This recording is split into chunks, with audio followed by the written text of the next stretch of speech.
At 18:30 hours on September 13, 1942, Lieutenant Colonel Merritt Edson stood atop a wooden ammunition crate on a narrow ridge 1,000 yards south of Henderson Field. Below him, 840 Marines from the 1st Raider Battalion and 1st Parachute Battalion waited in their foxholes. They had been without sleep for over 30 hours. They were hungry, they were thirsty. Many were wounded from the previous night's fighting, and they knew what was coming. Edson looked at the faces of his men in the fading tropical light. These were the same men who had taken Tulagi 3 weeks earlier, the same men who had held this ridge through 12 hours of savage fighting the night before. They had watched Japanese soldiers emerge from the jungle in waves. They had fired until their rifle barrels glowed red. They had fought hand to hand with bayonets and knives when the enemy broke through their lines. And now they would have to do it again. Edson's voice was calm, almost conversational. "You men have done a great job, and I have just one more thing to ask of you. Hold out just one more night. I know we've been without sleep a long time, but we expect another attack from them tonight, and they might come through here. I have every reason to believe that we will have reliefs here for all of us in the morning." If you're enjoying this deep dive into the story, hit the subscribe button and let us know in the comments from where in the world you are watching from today. The Marines didn't cheer. They didn't shout encouragement. They simply nodded and returned to their positions. They had one more night to hold, one more night between the Japanese and Henderson Field, one more night to determine whether the entire Guadalcanal campaigns succeeded or failed. Edson stepped down from the crate and walked along the line of foxholes. He stopped to check ammunition supplies. He repositioned a machine gun team for better fields of fire. He told his men exactly where he would be when the attack came. Not in a command bunker, not at the rear, 20 yards behind the front line, moving wherever the fighting was hottest. The ridge the Marines were defending had no name before September 12th. It was simply a coral spine thrusting up from the jungle, 1,100 yards long, covered in tall kunai grass that grew 6 feet high. 3 low hills formed the spine. The ground fell away steeply on both sides into deep ravines, choked with jungle so thick a man couldn't see 5 yards in any direction. The ridge dominated Henderson Field. Whoever controlled this ground controlled the airfield. Whoever controlled the airfield controlled Guadalcanal. And whoever controlled Guadalcanal would control the entire South Pacific Theater. This wasn't theory. This wasn't speculation. Major General Kiyotake Kawaguchi commanded 3,000 men in the jungle south of the ridge. He had promised his superiors he would recapture Henderson Field by September 14th. His attack plan was straightforward. Send wave after wave of infantry up the ridge from the south. Break through the thin Marine line through sheer weight of numbers. Pour through the gap and swarm Henderson Field while it was still dark. Kill or capture every American on Guadalcanal. The plan had nearly succeeded the previous night. The American position on Guadalcanal in September 1942 was desperate in ways that are difficult to understand from the comfort of 80 years later. The 1st Marine Division had landed on the island on August 7th. They had seized an unfinished Japanese airfield and renamed it Henderson Field. For 5 weeks they had been surrounded, outnumbered, and slowly starving. The Japanese controlled the seas around Guadalcanal every night. They ran destroyers down what the Americans called the slot between the Solomon Islands, delivering troops and supplies under cover of darkness. The Americans called these runs the Tokyo Express. Every night, more Japanese soldiers arrived. Every night, Japanese warships shelled Henderson Field with their main batteries. Every morning, Japanese aircraft bombed the airfield. The Marines were being ground down. Food was critically short. By early September, Marines were on half rations. Rice captured from Japanese supply dumps supplemented their diet. They ate captured Japanese crackers, canned fish, and seaweed. They boiled coconuts for the oil. They hunted wild pigs in the jungle when patrols found them. Many Marines lost 30 pounds. Some lost 50. Malaria ravaged the division. More than a third of the Marines were sick. They shivered with fever at night and hallucinated in their foxholes. Quinine supplies were running low. Men with temperatures of 103 degrees stayed on the line because there weren't enough healthy Marines to replace them. The psychological strain was worse than the hunger or sickness. Japanese aircraft attacked every day. The Americans called it condition red. The air raid sirens would sound. The Marines would dive into their foxholes. Japanese bombers would appear at 20,000 feet, too high for anti-aircraft fire to reach effectively. They would drop their bombs methodically on Henderson Field, destroying aircraft, fuel dumps, ammunition stores. Sometimes they bombed the perimeter, sometimes they strafed the beaches where supplies were unloaded. Always men died. At night, Japanese warships appeared offshore. Their guns would open fire in the darkness. The sound of incoming naval shells was distinctive, a scream that grew louder and louder until the shell impacted with an explosion that shook the ground. The Marines called it the Tokyo Express Special. They would lie in their foxholes with their hands over their ears while 14-inch shells exploded around them. The bombardments lasted for hours. Afterwards, work parties would repair the cratered runways so the Cactus Air Force could fly at dawn. The Cactus Air Force was Henderson Field's air wing. The name came from the American code word for Guadalcanal. At peak strength in early September, the Cactus Air Force consisted of perhaps 40 operational aircraft, Wildcat fighters, Dauntless dive bombers, and a handful of Army P-400 Airacobras. These aircraft were all that prevented Japanese reinforcement convoys from sailing to Guadalcanal in daylight. As long as the Cactus Air Force could fly, Japanese ships had to arrive at night and leave before dawn. The slow transport ships that could carry heavy equipment, artillery, tanks, and large ammunition stocks couldn't make the round trip in darkness. The Japanese were forced to deliver troops by destroyer, which meant the soldiers arrived without their heavy weapons, without vehicles, without adequate food and ammunition. This was the strategic situation in early September. The Japanese wanted Henderson Field destroyed so they could reinforce Guadalcanal properly. The Americans wanted Henderson Field operational so they could maintain air superiority.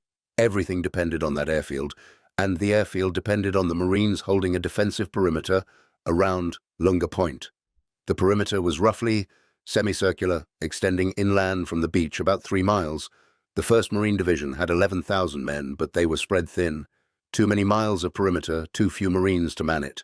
Gaps existed between units. Some sections of the line were held by single companies covering 1,000 yards or more. If the Japanese found a weak point and broke through in strength, the entire position could collapse. Major General Alexander Vandergrift commanded the 1st Marine Division. He had been told to seize Guadalcanal with 6 months of preparation. He got 6 weeks. He was told his division would be fully equipped. They landed with half their vehicles, insufficient radio equipment, inadequate medical supplies, and ammunition that would last perhaps 3 weeks of sustained combat. He was told he would have naval support. After the Battle of Savo Island on August 9th, the Navy pulled back, leaving the Marines alone. Vandergrift's headquarters was in a grove of coconut palms near Henderson Field. Every night, Japanese shells landed nearby. Every day, Japanese bombs fell around his command post. He worked from maps spread on wooden tables under canvas tarps. He had a telephone line to Henderson Field and radio communications with his battalion commanders. That was all. No sophisticated operations center, no vast staff, just Vandergrift, his operations officer, Colonel Gerald Thomas, and a handful of staff officers trying to defend an island with insufficient force against an enemy who outnumbered them and controlled the surrounding seas. Intelligence reports reaching Vandergrift in early September were alarming. Coast watchers, hidden observers on Japanese-held islands, reported destroyer traffic increasing dramatically. More runs down the slot. More troops being delivered. Aerial reconnaissance spotted Japanese troops concentrating west of the Matanikau River. Patrols reported finding fresh trails cut through the jungle south of the perimeter. The Japanese were preparing something large. Vandergrift faced a fundamental problem. He didn't know where the main attack would come. The Japanese could strike from the west, where most of their troops were concentrated. They could attack from the east, where the terrain was more open. They could infiltrate from the south through the jungle, or they could attempt all three simultaneously. Vandergrift had to defend everywhere, which meant he was strong nowhere. Lieutenant Colonel Merritt Edson understood this problem. Edson was 45 years old in September 1942. He had been a Marine for 25 years. He had fought in Nicaragua in the 1920s and early 30s, leading patrols through jungles similar to Guadalcanal. He had earned his first Navy Cross hunting guerrillas along the Coco River. His men called him Red Mike because of his red hair and reddish beard. He was wiry, intense, and utterly fearless. He didn't drink. He didn't smoke. He ran 5 miles every morning. He demanded absolute discipline from his men and gave them absolute leadership in return. Edson commanded the 1st Raider Battalion. The Raiders were elite troops, volunteers, selected for physical fitness and marksmanship. They had trained extensively in amphibious operations and small unit tactics. On August 7th, they had assaulted Tulagi Island in the first American offensive operation of the Pacific War. The fighting on Tulagi had been savage. Japanese troops fought from caves and bunkers. The Raiders had to clear them one by one with grenades, flamethrowers, and demolition charges. Edson had led from the front, moving from position to position under fire. After 3 days of close-quarters combat, Tulagi was secured. Edson received his 2nd Navy Cross. The Raiders had been transferred to Guadalcanal in late August to reinforce the perimeter. Attached to them was the 1st Parachute Battalion, another elite unit that had also fought on Tulagi. And together these 2 battalions numbered 840 men after casualties from earlier fighting. They were exhausted. They had been in continuous combat since August 7th. They needed rest. Instead, Vandergrift gave them a critical mission. On September 9th, Edson met with Colonel Gerald Thomas, Vandergrift's operations officer, to discuss the defensive perimeter. They studied maps of the terrain south of Henderson Field. Thomas pointed to a ridge that ran north-south about a mile from the airfield. The ridge was undefended. Most of the Marines were positioned closer to the airfield or along the Guadalcanal River to the west. Thomas asked Edson's opinion. Edson ran his finger along the ridge on the map. The terrain dominated the approaches from the south. Any Japanese force attacking from that direction would have to cross open ground at the base of the ridge before reaching Henderson Field. If Marines held the ridge, they could stop an attack cold with interlocking machine gun fire and artillery support. If the Japanese held the ridge, they could assault Henderson Field from positions less than 1,000 yards away. Edson told Thomas this was the most dangerous sector in the entire perimeter. The ridge was key terrain.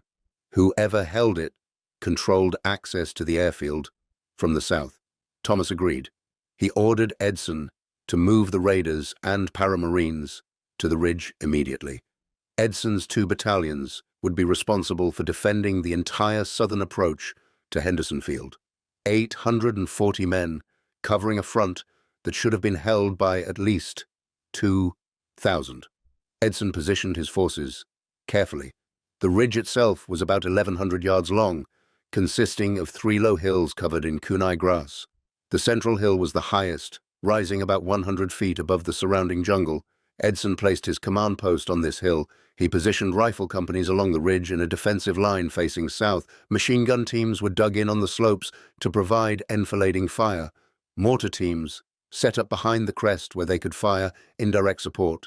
Artillery liaison officers established communications with the 11th Marines, the division's artillery regiment, whose 105mm howitzers were positioned near Henderson Field. The positions were not strong. The coral ridge was difficult to dig into. Many foxholes were only 18 inches deep. The Marines piled sandbags and logs for overhead cover, but it wasn't much. The kunai grass provided concealment, but no protection. Machine gun fields of fire were limited by the tall grass. The Marines cleared lanes through the grass to improve visibility, but this took time, and there were only so many men. Edson spent September 10th and 11th walking the line. He inspected every foxhole. He checked ammunition supplies. He made sure every man knew exactly where the Marines on his left and right were positioned. He drilled his officers on fire support procedures. He rehearsed communications between the ridge and artillery. He wanted everything perfect because his instincts told him the Japanese were coming soon. Those instincts were correct.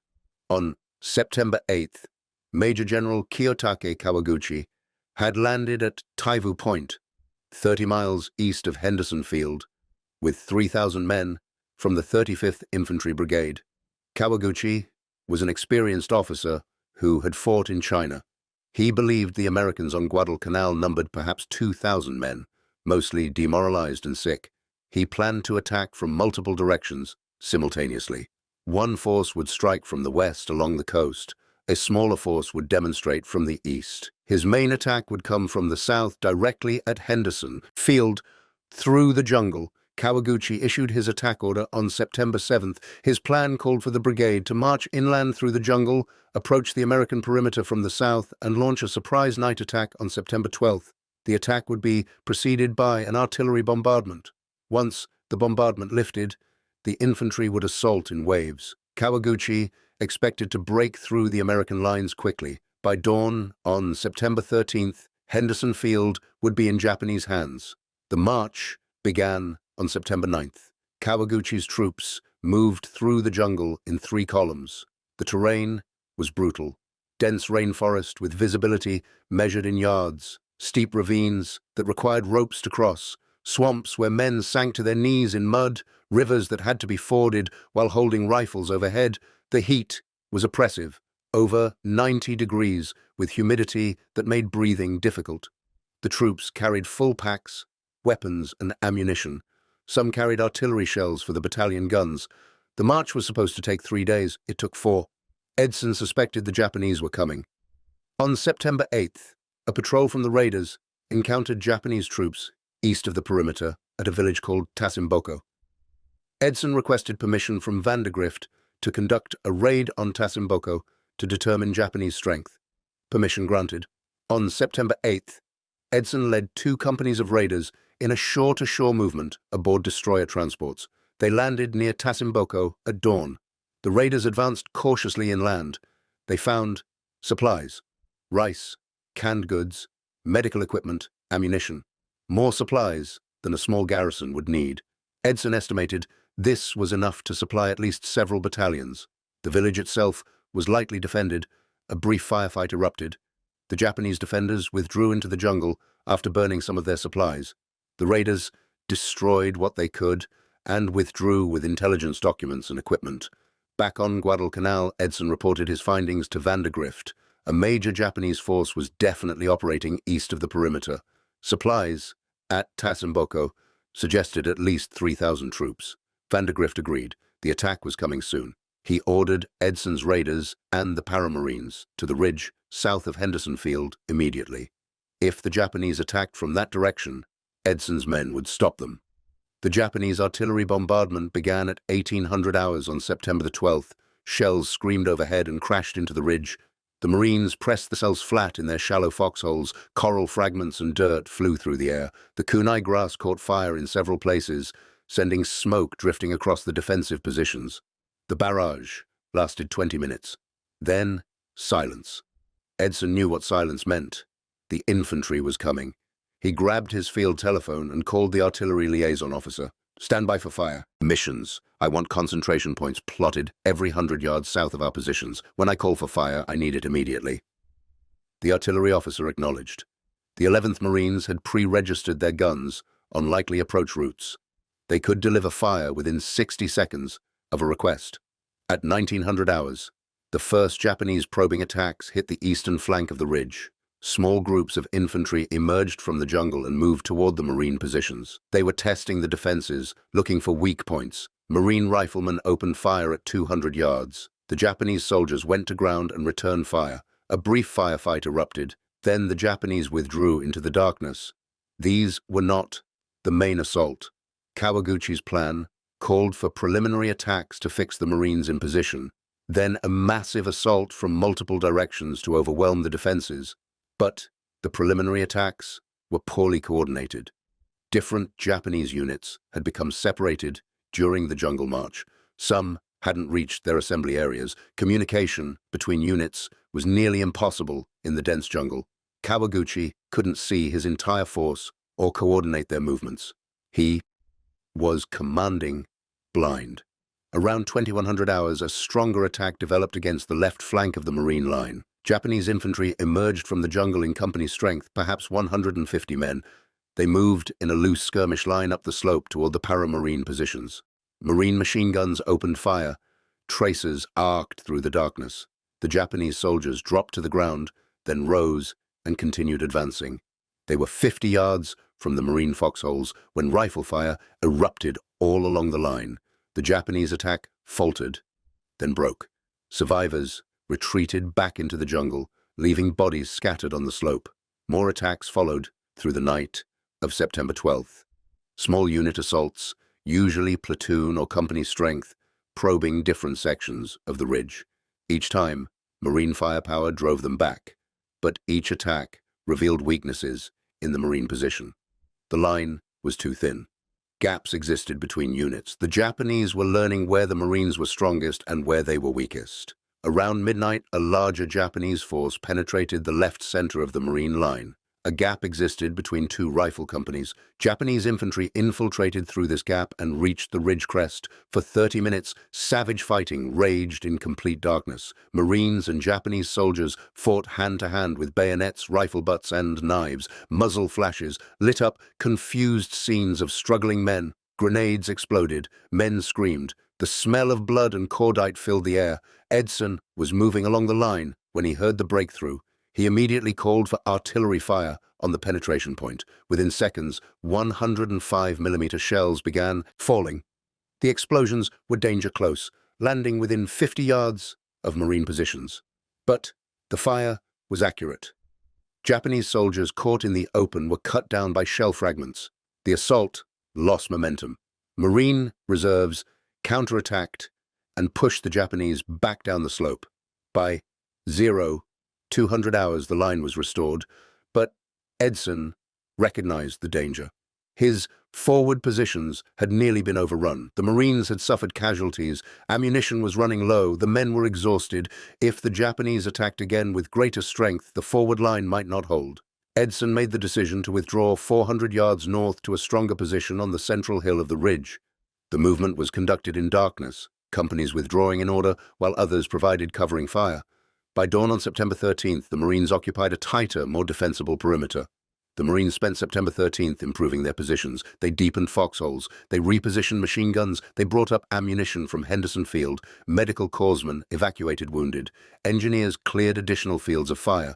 Edson walked the entire line again, checking everything. He knew the Japanese would attack again that night. This time, they would come with everything they had. Intelligence reports confirmed Edson's assessment. Patrols spotted large groups of Japanese troops assembling south of the ridge. Aerial observers reported hundreds of enemy soldiers moving through the jungle. Radio intercepts indicated Japanese commanders coordinating for a major attack. Vandergrift sent what reinforcements he could spare. Elements of the Engineer Battalion and Pioneer Battalion moved to positions behind Edson's main line. It wasn't much, but it was something. As darkness fell on September 13th, Edson gathered his company commanders. He told them simply, "The Japanese will attack tonight with overwhelming numbers. We cannot stop them everywhere, but we must stop them here." He pointed to the central hill where his command post stood. "This is the key. If we hold this hill, we hold Henderson Field. If we lose this hill, we lose everything. No withdrawal. We fight here." That's when Edson climbed onto the ammunition crate and gave his speech to the Marines. Hold out just one more night. His men understood. They were being asked to stand against impossible odds. But they would do it because Red Mike asked them to. Because he would be there with them. Because they were Marines. The Japanese artillery bombardment began at 18:30 hours. Heavier than the previous night, more guns firing, more shells. The ridge disappeared in smoke and explosions. Palm trees were shattered. The kunai grass caught fire across hundreds of yards. Marines huddled in their foxholes while the earth shook. The barrage lasted 40 minutes. When it stopped, Japanese infantry was already advancing. They came in waves. The first wave hit the southern face of the ridge at 1900 hours. Perhaps 500 men, moving upslope in the darkness. Marine machine guns opened fire. The tracers revealed targets. Riflemen fired as fast as they could, work their bolts. The Japanese soldiers fell in rows, but more kept coming. They climbed over their dead and kept advancing. At 100 yards, Marines threw grenades. At 50 yards, Japanese soldiers threw grenades back. Explosions rippled along the slope. The first wave reached the Marine foxholes. Bayonets flashed in the muzzle flashes. Men grappled in the darkness. A Marine officer later recalled that the Japanese were chanting, "U.S. Marines be dead tomorrow," like a religious rite as they charged. The fighting was face-to-face, brutal, desperate. Marines fired their rifles at point-blank range. Japanese soldiers swung their rifles like clubs. Men died in their foxholes, stabbed or shot at arm's length. Edson was 20 yards behind the front line, exactly where he said he'd be. He moved from position to position, directing fire, calling in artillery, pulling men from threatened sectors and rushing them to breakthrough points. Bullets cracked past his head, grenades exploded nearby. He seemed to ignore the danger completely. His presence steadied the Marines. If Red Mike could stand upright in this hell, they could hold their foxholes. The first wave was eventually beaten back, but Japanese casualties were staggering. Bodies covered the southern slope. Wounded men crawled back toward the jungle, but more waves were forming. Kawaguchi had committed everything. Wave after wave surged up the ridge. Each time, Marine firepower cut them down. Each time, more Japanese soldiers died. But each wave pushed the Marines back a few more yards. By 2100 hours, the Marine line had contracted to a perimeter 300 yards, gates centered on the command post hill. Japanese soldiers had infiltrated around both flanks and were firing into the Marine positions from the sides. Ammunition was running critically low. Some machine gun teams were down to their last belt. Riflemen were down to 10 rounds each. Edson called Henderson Field for an emergency resupply. Trucks loaded with ammunition roared up the dirt road to the ridge, dropped their loads and raced back. Marines formed human chains passing ammunition boxes forward to the firing line. The artillery was decisive. The 11th Marines fired continuously for hours. 105mm shells fell in a curtain south of the Marine positions. Whenever Japanese troops massed for an assault, artillery fire tore them apart. The forward observers with Edson called corrections constantly, walking the fire back and forth across the Japanese assembly areas. Some shells landed so close that Marines were hit by their own shell fragments. But the fire was keeping the Japanese from concentrating overwhelming force at any single point. Around 2300 hours, the Japanese launched their strongest assault.